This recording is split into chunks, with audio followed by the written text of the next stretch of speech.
Bonjour et bienvenue dans votre bulletin d'information. Vous êtes nombreux à nous suivre et on vous en remercie. À la une, c'est vendredi, le coordonnateur adjoint de l'AFC M23 Bertrand Bissimois et le colonel John Imani-Nzenze, responsables de renseignement, sont arrivés à Doha. Selon plusieurs sources, ils pourraient y rencontrer des délégations de Kinshasa et de Kigali. Les détails dans notre édition de 20h. Le gouvernement congolais a annoncé une mesure importante pour les forces de l'ordre. Le doublement de salaire de militaires de FARDC et des policiers de la PNC.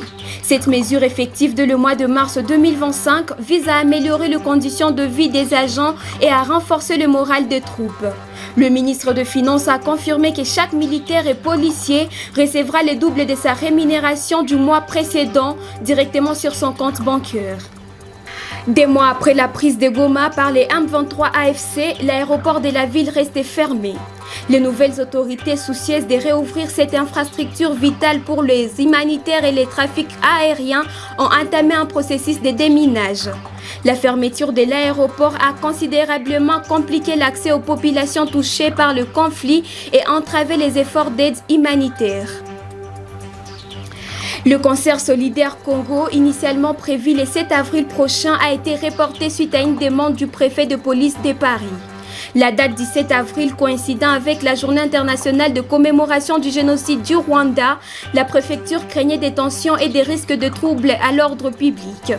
Les organisateurs ont été sommés de trouver une nouvelle date sous peine d'interdiction.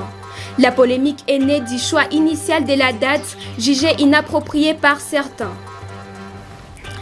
3 personnes ont été tuées par balle lors d'affrontements entre les M23 AFC et les Wazalendo dans le village de Louchembe, situé à la frontière entre les localités de Bouléoussa et Roussamabou. Les combats qui ont éclaté dans la matinée se sont poursuivis pendant plusieurs heures et ont sémé la panique parmi les populations civiles. Mesdames et messieurs, c'est la fin de ce bulletin d'information. Merci de l'avoir suivi et nous vous donnons rendez-vous à 19h pour la grande édition du journal.